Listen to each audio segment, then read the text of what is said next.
السلام علیکم ناظرین، دکن میڈیا کے اردو خبرنامے میں آپ تمام کا خیر مقدم ہے۔ میں ہوں اسماعیل ریحان، پیش خدمت ہے سرخیاں۔ جماعت اسلامی ہند کے وفد کا سنبھل کے متاثرہ علاقے کا دورہ، متاثرین کے ساتھ یکجہتی کا اظہار، مسجد کی نئی اور پرانی کمیٹی کے ممبران سے ملاقات، متاثرین کے اہل خانہ سے خیر سگالی ملاقات کر کے صبر و تحمل کی تنقید۔ حیدرآباد کے نمائش میدان پر جی آئی او کی 3 روزہ کانفرنس کا 29 نومبر تا 1 دسمبر انعقاد۔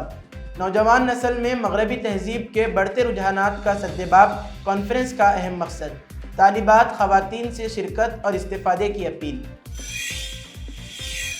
لبنان میں جنگ بندی کے بعد غزہ میں بھی امن کی امید، کئی ممالک لبنان کے ساتھ کھڑے ہیں لیکن غزہ کے ساتھ نہیں۔ شہریوں نے کہا ہمارے ساتھ صرف اللہ ہے جو فتح و کامرانی سے ضرور نوازے گا۔ سناتن دھرم رکشا بورڈ کی تشکیل کا مطالبہ، عرضی پر سماج سے دلی ہائی کورٹ نے کیا انکار۔ اب خبریں تفصیل سے۔ اتر پردیش کے سنبھل میں شاہی جامع مسجد کے قریب پیش آئے تشدد کے واقعے نے شہر کو سوگوار کر دیا، جب پولیس کی فائرنگ میں 4 مسلم نوجوانوں کی جانیں چلی گئیں۔ اس المناک سانحے کے بعد علاقے میں خوف و ہراس کی فضا قائم ہو گئی، جہاں مسلم نوجوانوں کی بڑی پیمانے پر گرفتاریوں کا سلسلہ جاری ہے، حتیٰ کہ معمر خواتین کو بھی پولیس کے جبر کا نشانہ بنایا گیا۔ فی الحال امن و امان قائم ہے لیکن حالات بدستور کشیدہ ہیں۔ اس موقع پر جماعت اسلامی ہند کے ایک وفد نے متاثرہ علاقے کا دورہ کیا، جہاں انہوں نے متاثرین کے ساتھ یکجہتی کا اظہار کرتے ہوئے ان کے درد کو بانٹنے کی کوشش کی۔ وفد نے شہر کے دینی و ملی رہنماؤں سے ملاقات کر کے 24 نومبر کے المناک واقعات کی تفصیلات حاصل کی اور مہلوکین کے اہل خانہ کو صبر کی تلقین کے ساتھ قانونی مدد فراہم کرنے کی یقین دہانی کرائی۔ جماعت اسلامی کے وفد نے ان وکلاء اور سماجی کارکنان سے بھی ملاقات کی جو متاثرین کو انصاف دلانے کے لیے سرگرم ہیں۔ مسجد کی نئی اور پرانی کمیٹی کے اراکین سے گفتگو کے دوران وفد نے زور دیا کہ باہمی اختلافات سے گریز کریں کیونکہ یہ کمزوری مخالفین کے لیے فائدے کا سبب بن سکتی ہے۔ اس وفد کی قیادت سیکریٹری ملی امور شفیع مدنی نے کی، جبکہ امیر حلقہ یوپی مغرب ضمیر الحسن فلاحی، واثق ندیم، انعام الرحمان محمد سلمان اور حلقہ و مقام کے دیگر ذمہ داران بھی اس مشن میں شامل تھے۔ یہ دورہ نہ صرف متاثرین کے لیے امید کی کرن ثابت ہوا بلکہ شہر کے ملی اتحاد اور قانونی جدوجہد کے لیے ایک مؤثر کوشش بھی کہ جماعت اسلامی ہند انصاف اور امن کے قیام کے لیے پرعزم ہے۔ وزیر اعلیٰ آندھرا پردیش اور تیلگو دیشم سربراہ این چندرا بابو نائیڈو نے پارٹی کے اقلیتی قائدین کو یقین دیا کہ وقف ترمیمی بل کے مسئلے پر وہ مسلمانوں کے جذبات کا مکمل احترام کرتے ہوئے کوئی فیصلہ کریں گے۔ چندرا بابو نائیڈو نے مرکز کی جانب سے پارلیمنٹ میں وقف ترمیمی بل 2024 کی پیشکشی کی تیاریوں کے دوران اقلیتی قائدین سے مشاورت کی اور ان کی رائے حاصل کی۔ چندرا بابو نائیڈو نے مسلم پرسنل لا بورڈ اور دیگر مسلم تنظیموں کو تیقن دیا تھا کہ پارلیمنٹ میں وقف ترمیمی بل کی پیشکشی کے موقع پر مسلمانوں کے مفادات کے عین مطابق موقف اختیار کیا جائے گا۔ چندرا بابو نائیڈو نے موجودہ وقف قانون اور مجوزہ وقف ترمیمی بل کے تقابلی جائزے پر مبنی رپورٹ پیش کرنے کی قائدین اور عہدیداروں کو ہدایت دی ہے۔ وہ نئے بل کا موجودہ بل سے تقابلی جائزہ لینے کے بعد ہی مخالفت کا فیصلہ کر سکتے ہیں۔ بتایا جاتا ہے کہ موجودہ صورتحال میں چندرا بابو نائیڈو مرکزی حکومت سے ٹکراؤ کے موڈ میں نہیں ہیں، کیونکہ آندھرا پردیش کے لیے مرکز سے ترقیاتی فنڈز کا حصول ضروری ہے۔ پارٹی قائدین سے ملاقات کے دوران چندرا بابو نائیڈو نے اپنی سیاسی مجبوری کا ذکر کیا اور کہا کہ مہاراشٹر میں بی جے پی کی کامیابی کے بعد مرکز کا موقف مزید مستحکم ہو چکا ہے۔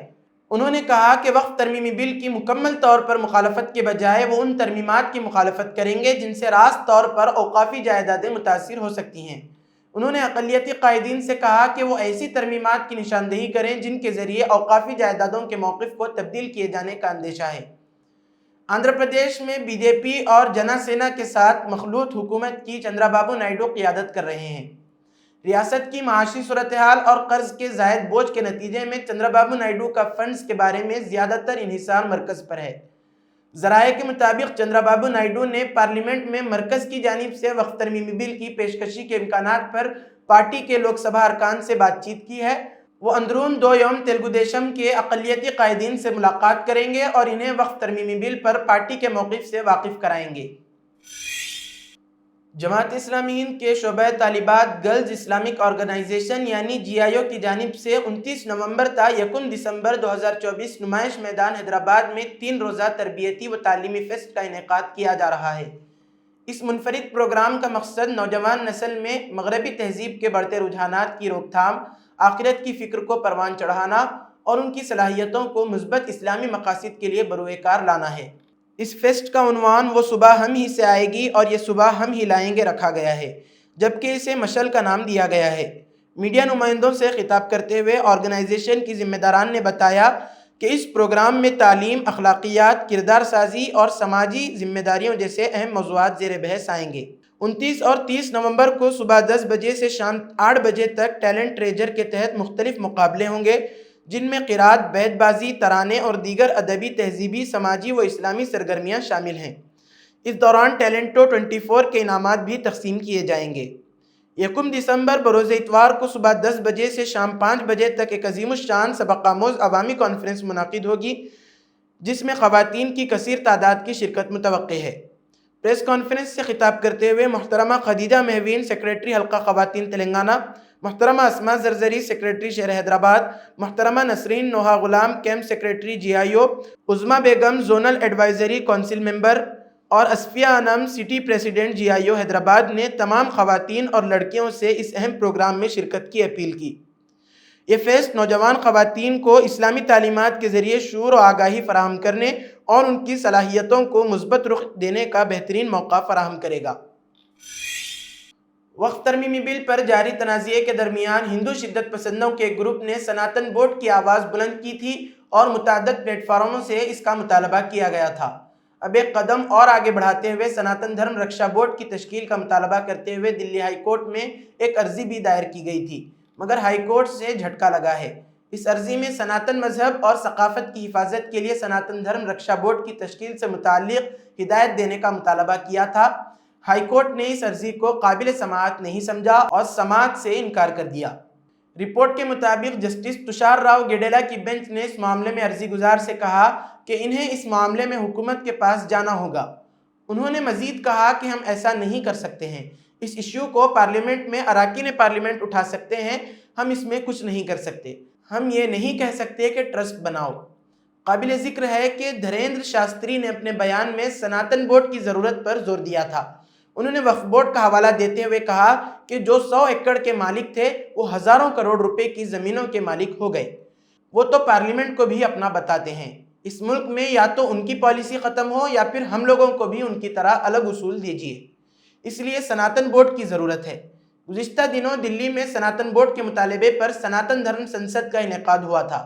اس میں سناتن نیاس بورڈ کے چیف دیوکی نندن ٹھاکر نے سناتن بورڈ کی تشکیل کا مطالبہ زوردار انداز میں رکھا تھا۔ اس دھرم سنسد میں کئی سادھو، سنتوں، آچاریوں اور مہامنڈلیشوروں نے شرکت کی تھی۔ ہندو سینا نے اجمیر کی نچلی عدالت میں ایک عرضی میں دعویٰ کیا ہے کہ خواجہ معین الدین چشتی کی درگاہ پہلے شیو مندر تھا۔ تاریخی تصدیق کے لیے سروے کا مطالبہ، عدالت نے نوٹس جاری کرنے کی ہدایت دی۔ سنبھل میں شاہی جامع مسجد کے سروے کے دوران پیش آئے تشدد اور 5 نوجوانوں کی موت کا معاملہ ابھی ٹھنڈا بھی نہیں ہوا تھا کہ اب راجستھان کی ایک نچلی عدالت نے عالمی شہرت یافتہ درگاہ حضرت خواجہ معین الدین چشتی کی درگاہ کے بھی مندر ہونے کے دعوے کی عرضی قبول کر لی گئی ہے۔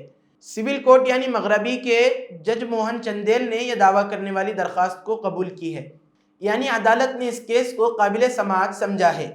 عدالت نے بدھ کو سماعت کے بعد نوٹس جاری کرنے کی ہدایت جاری کی۔ اجمیر درگاہ کی سروے سے متعلق یہ حکم کافی اہمیت کا حامل ہے۔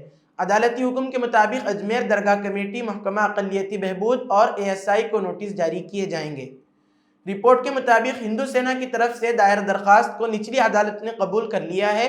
اس عرضی میں دعویٰ کیا گیا ہے کہ اجمیر درگاہ اصل میں بھگوان شیو کے لیے وقف ایک ہندو مندر تھا۔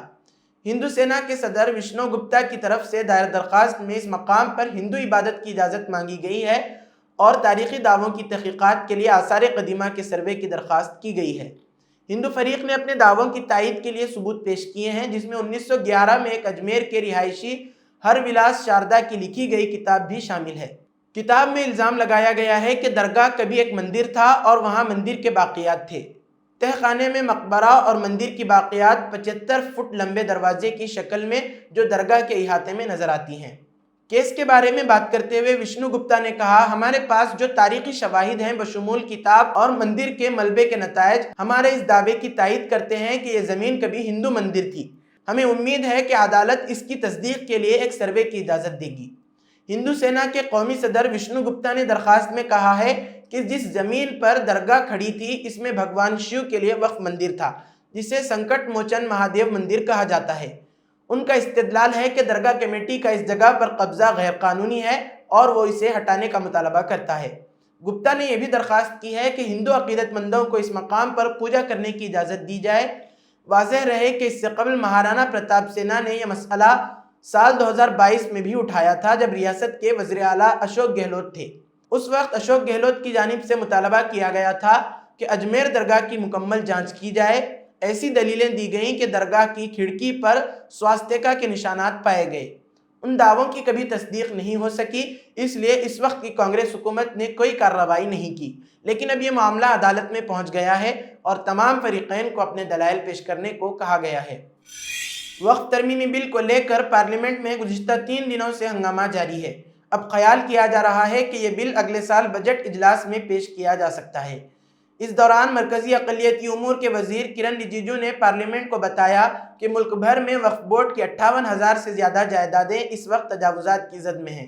پارلیمنٹ میں پوچھے گئے ایک سوال کے جواب میں مرکزی وزیر نے کہا، انڈین وقف پراپرٹی مینجمنٹ سسٹم یعنی WAMSI پر دستیاب اعداد و شمار کے مطابق 58,929 وقف املاک اس وقت تجاوزات کا شکار ہیں۔ ان میں سے 869 وقف جائیدادیں صرف کرناٹک میں ہیں۔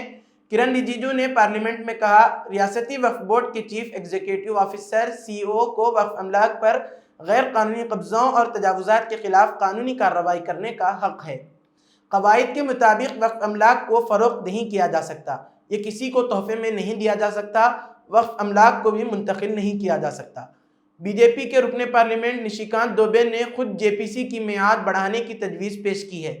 دوبے کے مطابق کمیٹی کو پارلیمنٹ کے بجٹ اجلاس کے پہلے ہفتے میں اپنی رپورٹ پیش کرنی چاہیے۔ اب JPC کے چیئرمین جگدمبکا پال اس تجویز کو لوک سبھا اسپیکر اوم برلا کو بھیجیں گے۔ اپوزیشن لیڈروں خاص طور پر AIMIM کے سربراہ اسدالدین اویسی نے بھی JPC کے کام کرنے کے انداز اور بل کی دفعات پر سوالات اٹھائے ہیں۔ پرینکا گاندھی واڈرا نے لوک سبھا کی رکنیت کا حلف لے لیا۔ لوک سبھا کی کارروائی شروع ہوتے ہی اسپیکر اوم برلا نے ان کا نام پکارا اور انہیں لوک سبھا کی رکنیت کا حلف دلایا گیا۔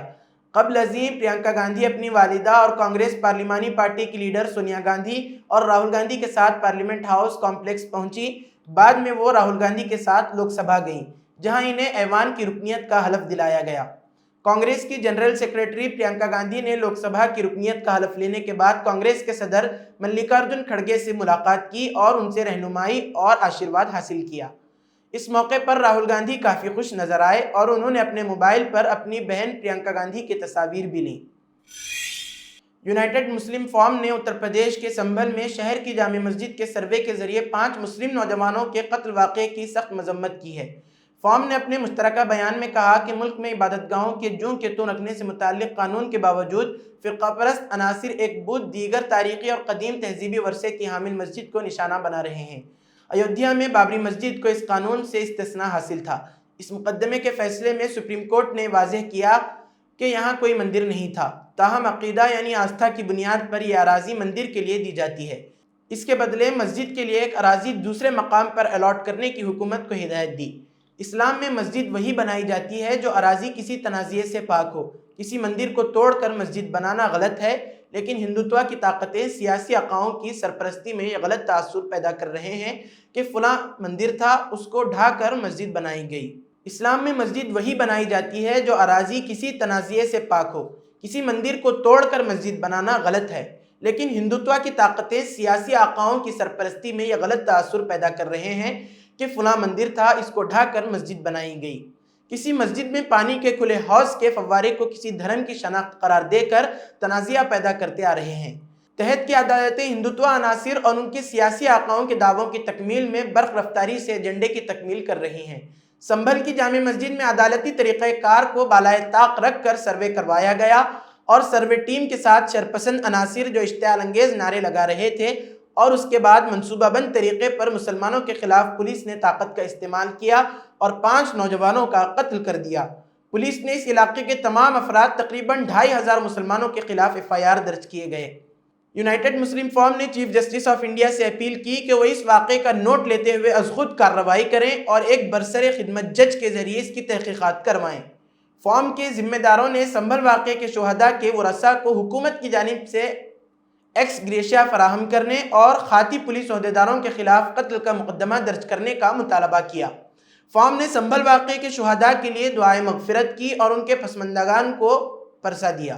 فورم نے چھتیس گڑھ وقف بورڈ کی جانب سے ریاست کے تمام مقتولیوں کو جمعہ کے خطبے کی جانچ کرانے کے احکامات کی مذمت کی اور کہا کہ چھتیس گڑھ وقف بورڈ کے پاس ایسا کوئی قانونی اختیار نہیں ہے۔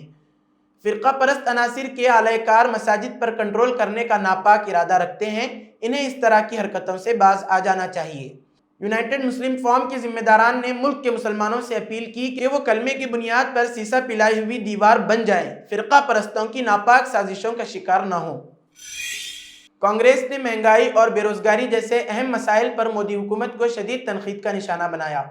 پارٹی کے سینئر رہنما جے رام رمیش نے کہا کہ وزیر اعظم نریندر مودی کی حکومت کا مقصد مہنگائی اور بے روزگاری جیسے مسائل کو حل کرنا نہیں بلکہ صرف اعداد و شمار کی بازی گیری کر کے حقیقت کو چھپانا ہے۔ ان کا کہنا تھا کہ نان بایولوجیکل وزیر اعظم کی حکومت عوام کے مسائل کو نظر انداز کر کے صرف اعداد و شمار کی سیاست کر رہی ہے۔ جے رام رمیش نے مزید کہا کہ ملک کی عام عوام مہنگائی کی وجہ سے مشکلات کا شکار ہے اور کھانے پینے کی اشیاء کی قیمتیں آسمان کو چھو رہی ہیں۔ حالیہ مہینوں میں پیاز، ٹماٹر، لہسن اور خوردنی تیل کی قیمتوں میں اضافہ دیکھا گیا ہے۔ اسی طرح خوردہ مہنگائی کی شرح پچھلے 14 ماہ میں سب سے زیادہ بلند ہوئی ہے۔ اعداد و شمار کے مطابق خوراک کے تیل کی قیمتوں میں 8% تک اضافہ ہوا ہے، جو عوام کے بجٹ پر گہرا اثر ڈال رہا ہے۔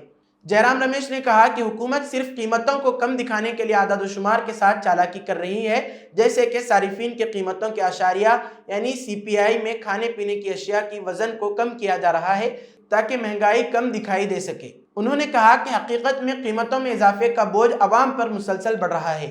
کانگریس رہنما نے کہا کہ گزشتہ 10 برسوں میں مودی حکومت کی غلط اقتصادی پالیسیوں کی وجہ سے مہنگائی بڑھتی رہی، جس نے عوام کی اقتصادی حالت پر گہرا اثر ڈالا ہے۔ ان کا کہنا تھا کہ یہ صرف ایک مثال ہے، جب حکومت نے GDP کی شرح کو بڑھانے کے لیے 20 سال کو تبدیل کیا تاکہ عوامی طور پر معاشی حالات کو بہتر دکھایا جا سکے۔ اسی طرح بے روزگاری کے حوالے سے بھی حکومت نے اعداد و شمار میں چالاکی کی ہے۔ انہوں نے مزید کہا کہ جب حکومت نے عوام کو 2 کروڑ نوکریاں دینے کا وعدہ کیا تھا اور جب بے روزگاری میں اضافہ ہوا تو اس نے سروے رپورٹوں کو روکا یا پھر انہیں ترمیم کیا تاکہ حقیقی اعداد و شمار چھپ سکے۔ ان کا کہنا تھا کہ اسی طرح حکومت نے اپنے اعداد و شمار میں تبدیلی کر کے لوگوں کو گمراہ کرنے کی کوشش کی ہے۔ یہی نہیں، حکومت نے عالمی سطح پر تیل کی قیمتوں میں کمی کے باوجود پیٹرول اور ڈیزل کی قیمتیں بڑھا دی ہیں، جس سے عوام کو مزید مشکلات کا سامنا ہے۔ ان کا کہنا تھا کہ حکومت نے پیٹرول اور ڈیزل پر ٹیکس بڑھا کر 36 لاکھ کروڑ روپے کا آمدنی حاصل کی، لیکن عوام کو اس سے کوئی ریلیف نہیں ملا۔ آخرکار جے رام رمیش نے کہا کہ یہ سب کچھ حکومت کے اعداد و شمار کے کھیل کا حصہ ہے تاکہ عوامی سطح پر حالات بہتر دکھائی دیں، لیکن حقیقت میں حکومت کا مقصد صرف اپنے عوامی تعلقات اور انتخابی سیاست کو بہتر بنانا ہے۔ حزب اللہ اور اسرائیل کے درمیان جنگ بندی کے نفاذ کے ساتھ ہی چہارشنبے کو لبنان پر حملے تھم گئے، جبکہ غزہ پر اسرائیلی حملوں میں شدت آتی نظر آ رہی ہے۔ تل ابیب کی فوجیوں نے خان یونس کے قریب ایک اسکول کو نشانہ بنایا ہے جس میں بے گھر افراد نے پناہ لے رکھی تھی۔ حملے میں بچوں اور خواتین سمیت ابتدائی رپورٹوں میں 12 افراد کے جاں بحق ہونے کی تصدیق کی گئی ہے۔ ادھر القرارہ میں کیے گئے ایک حملے میں 2 فلسطینیوں کے جاں بحق ہونے کی اطلاعات ہیں۔ اس بیچ لبنان میں جنگ بندی سے اہل غزہ میں بھی امن کی آس پیدا ہوئی ہے۔ الجزیرہ سے بات کرتے ہوئے غزہ کے شہریوں نے لبنان میں جنگ بندی پر خوشی کا اظہار کیا ہے۔ محمد نامی ایک شخص کے مطابق انشاءاللہ ایسی ہی جنگ بندی یہاں بھی ہوگی۔ ہمارے لوگ بہت پریشان ہیں، لوگ کھانے پینے سے محروم ہیں، تباہ حال گھروں اور پھٹے ہوئے خیموں میں رہ رہے ہیں، انہیں بنیادی سہولیات بھی نہیں مل رہی ہیں۔ اس کے ساتھ ہی محمد نے ایک فلسطینی شہری کی حیثیت سے اپنے درد کو بیان کرتے ہوئے کہا کہ وہ یعنی لبنان کے لوگ جنگ بندی تک پہنچنے میں کیوں کامیاب ہوئے؟ اس لیے کہ وہ ایک ملک ہیں، لبنان ایک ریاست ہے۔ دوسری طرف ہم محض ایک گروپ ہیں۔ ملک اور گروپ میں بہت فرق ہوتا ہے۔ ملک کی دنیا میں حیثیت ہوتی ہے، اس کے اتحادی ہوتے ہیں جو اس کے ساتھ کھڑے ہوتے ہیں۔ ہمارے پاس کچھ نہیں ہے، صرف اللہ ہے، اور انشاءاللہ وہ ہمیں ایک دن فتح و کامرانی سے ضرور نوازے گا۔ دنیا دلول جن کا تعلق الزیتون علاقے سے ہے اور جن کا گھر اسرائیلی حملوں میں تباہ ہو چکا ہے، گھر واپسی کے لیے بے قرار ہیں۔